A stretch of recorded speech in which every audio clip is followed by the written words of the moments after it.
So Ocrevus is a really interesting new medication to help patients that have multiple sclerosis. It works on one specific part of the immune system, the B cells. So there's a lot of different types of immune cells that make up our bodies and makes up our immune system. Ocrelizumab, again, is a monoclonal antibody directed against B cells, a component of the immune system that is prone to attack myelin and brain and central nervous system components in the MS patient. The B cells carry a particularly important role in kind of the overall long-term health of our immune system. Not coincidentally, though, it is also part of the immune system that goes haywire when somebody has MS. Ocrelizumab was tested in a group of patients with primary progressive that included mild disability to moderate disability. And moderate disability meaning that they needed aid in ambulation. Ocrelizumab was efficacious in the primary progressive trial. It showed efficacy by decreasing rate of progression by 24% compared to placebo. The primary progressive patients that participated in the study with ocrelizumab experienced more gradual deterioration over time, so the progression was less. And so when we think about it in terms of, can it prevent attacks of MS, these relapses? The answer was yes.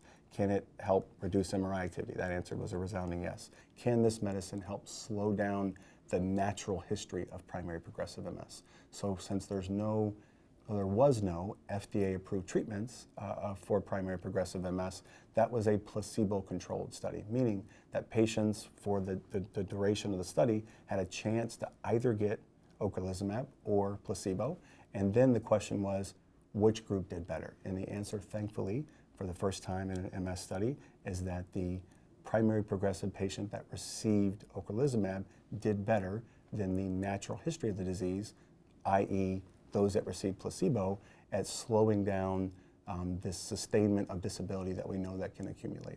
So by any measurable way you look at a medication in clinical trials, ocrelizumab was able to effectively help relapsing MS patients. So there was a pretty impressive reduction in the rate of relapses compared to another MS therapy, and that was interferon beta 1A. Ocrelizumab significantly outperformed that other MS medicine in terms of relapses. And ocrelizumab did a fantastic job at preventing new lesions from forming on MRIs. The other MS medicine also did decently well. Ocrelizumab did significantly better at preventing these MRI lesions from forming. And then lastly, its ability to slow down disability. It's always a tougher question to answer, is in that short period of time, 2 years, 3 years, depending on the study design. This one was a 2-year study. Can this medicine help slow down disability? And the answer, it was able to do that as well. And we know that it has the ability to help some primary progressive MS patients. What about those people in the middle where they didn't start off with primary progressive MS, they started off with relapsing MS, but they're no longer now having relapses, and they have more of a steady progression or a secondary progressive phase of the illness? Could this medicine help with that? The answer is we don't know. But there are some suggestion from the fact that it can help with relapsing MS, and that we think in part that primary progressive MS patients share a similarity in terms of the nerve degeneration phase, which is kind of how we categorize the progressive MS patient, that there is some hope and some science to support that this medicine could potentially help with that. Could we start to wade into the waters of, can these medicines help recover some lost function? And the answer seems to be, in some patients, yes. It wasn't a big percent of patients, and it wasn't a significant amount of improvement, but for some patients, there did seem to be an uptick in some function of their body, their neurologic system that they didn't have before, or that they were losing, things like motor strength in their legs or coordination in their arms. And that for some patients, a minority, that there was some improvement in some of those systems of the neurologic system. So the kind of laboratory testing or monitoring that we do prior to starting it are really much in line, with one exception, that we generally do for most MS therapies. And so it's things like looking at your blood panels to look at your immune system, so that's called a complete blood count. We also go a step further and look at a person's electrolytes and their kidney function and their liver function. That also, thankfully, is really routine blood work called a complete metabolic panel. And then the one that's really specific, though, to ocrelizumab is a hepatitis B screening panel. And so if somebody has been exposed to hepatitis B, we cannot use this medicine. And it would be expected that if a person were to get this medicine and they have a past exposure to hepatitis B that's been active or is laying dormant, as we say, that they would be at risk to get pretty sick pretty quickly and could go into full liver failure. But around the time of starting, we would want to obtain a baseline MRI. And then at some time point later on, it could be 6 months, it could be a year, every person's situation might be a little different, but we would want to fact check if the medicine's working. And so it's an intravenous infusion, so it's an IV medicine, and it's given in a particular pattern. First, they get 300 milligrams initially. 2 weeks later, they get another 300 milligrams, and that's the first cycle of the medicine. Every other cycle thereafter is given once every 6 months, and one kind of 1 day of infusion, and the infusion tends to be a little longer. Patients receiving ocrelizumab tolerate the medication well. There are minimal side effects that are experienced mostly around the infusion. Infusion reactions have mostly been reported to be mild, consisting of pruritus and skin eruptions, a little bit of chills, fever, headache. But again, these usually have been reported as mild. Very low percentage that were severe or required hospitalization, and this was in like 0.3%. And so there are pre-medications that we give that we know that absolutely can help prevent some of the infusion-related reactions that we saw occur in the clinical trials and that we would expect to occur with the use of this medicine, and that with the use of the pre-medications, things like diphenhydramine, methylprednisolone, these are medicines that are kind of like antihistamine medicines or steroids at low doses, can really help with some of the preempting and kind of preventing some of those side effects from happening, or if they do start to happen during the infusion, help patients tolerate the infusion better. The second phase that we have to kind of talk to patients about is the monitoring for infections. And it can happen at any point in between the 6 months of break that happens between infusions. In the studies, though, there was some suggestion that it might cluster a little earlier on. Ocrelizumab very clearly falls into that realm of an immunosuppressive medicine by design. That's what it does. It knocks down or suppresses one part of a person's immune system. So when you leave alone big parts of the immune system, a person can still stay healthy and fight infection. But what we've learned from the clinical trials is that there are higher rates of infection, particularly things like upper respiratory infections, so sinus infections, these types of things, lower respiratory infections, things like cold symptoms and pneumonias. These things can happen, and they happen anywhere from 30 to 40% of patients in the studies at varying time points.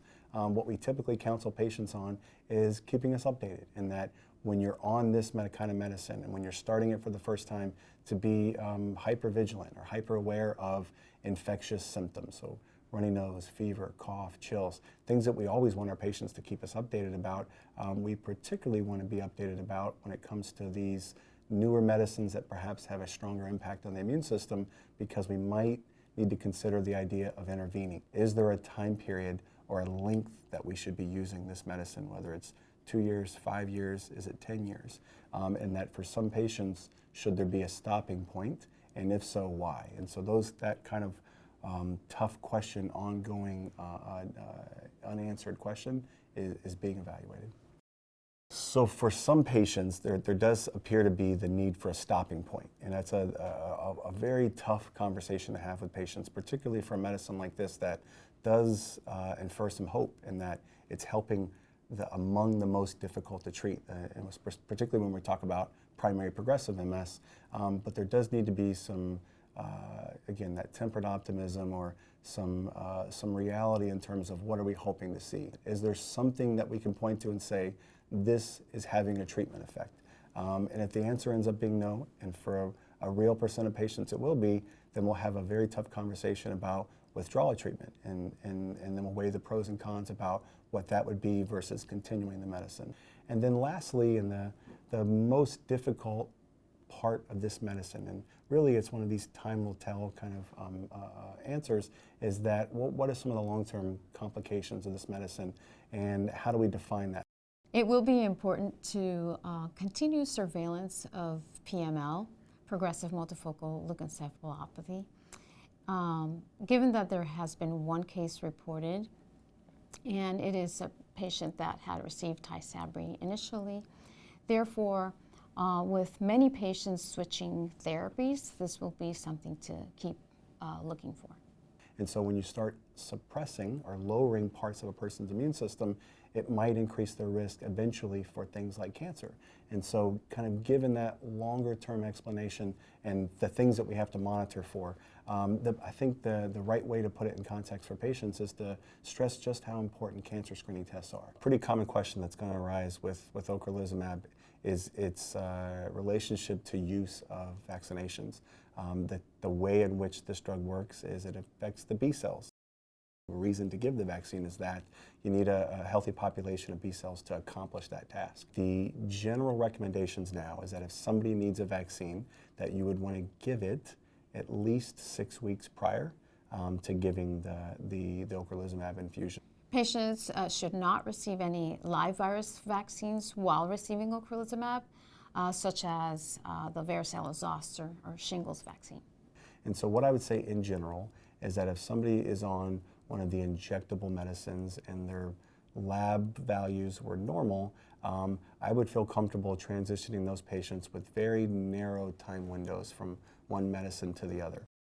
We would expect that in most instances, the person that is starting on ocrelizumab, that it would be safe to continue all of their other medications they're on for symptomatic treatments, their other healthcare conditions that they might have. And so what we've learned with this medicine from a decent amount of data up to this point is that it would be considered harmful in pregnancy. And so we have to counsel our patients about effective use of birth control prior to starting this medicine and for up to the full 6 months that we would expect it to work. Ocrevus was approved at the end of March 2017 for both relapsing multiple sclerosis and primary progressive multiple sclerosis. Soon after the approval, it became available and covered by many insurers. It was approved as a first-line therapy, meaning there is not a FDA requirement to be on another medication before you get Ocrevus. Insurers may have formulary restrictions, and that's based on each individual insurance company. But from a safety standpoint and from the FDA standpoint, there's no need to be on another type of medication first. So by and large, insurers are covering this medication, but there may be individual insurer restrictions on formulary. For many people, it does require a prior authorization, meaning that when the prescription is written, you can't just go to the drugstore or go to the infusion center and sit down and have the medication. It means that your insurance company has to review the evidence of why you're getting this medication and approve its use before you actually sit down for the infusion. With Ocrevus, there are really two parts to insurance coverage. The drug has to be covered, but the infusion has to be covered as well. This is required to be done in an infusion center, whether that be in a hospital or whether it be a freestanding clinic that provides infusion. There's nursing that's involved, and all of these procedures have a cost associated with them. Often an insurance company has a particular list of infusion sites that they're going to cover. And it's important to know that coverage and to have that all squared away before you are ready to begin the therapy. Sometimes in multiple sclerosis, symptoms are such or disability has occurred where someone needs 24/7 assistance, and they may no longer live in their home. They may live in a long-term care facility, or they may be in an assisted living facility. While that's far from the majority of people with MS, it does occur. And people in those living situations may wonder if they're an appropriate candidate for a drug like Ocrevus. Each case has to be handled individually, and that requires a conversation of the person with their neurology provider to determine if a particular therapy, whatever it would happen to be, is right for them. This is a very confusing landscape. Often, the person with the disease is being asked to participate in the decision making. Many people want to be part of the decision making, but it's confusing. The mechanisms of action are different. The risks are different. The side effects are different. And all of these things need to be taken into consideration when choosing a therapy. The conversation needs to occur between the neurology provider and the person living with the disease, and maybe even family members or other important people to that individual, so that everyone has a clear understanding of what they're getting into with these medications. And the discussion needs to cover what are the benefits, but also the risks. And another point is that right now, we don't have a way of knowing that a particular drug is matched best with a particular individual. So we may do our level best to choose a therapy that we believe is right for an individual. So it's important to know that changes may need to be made in that treatment regimen. And then all of those questions need to be revisited so that, again, someone is comfortable with the decisions that they make.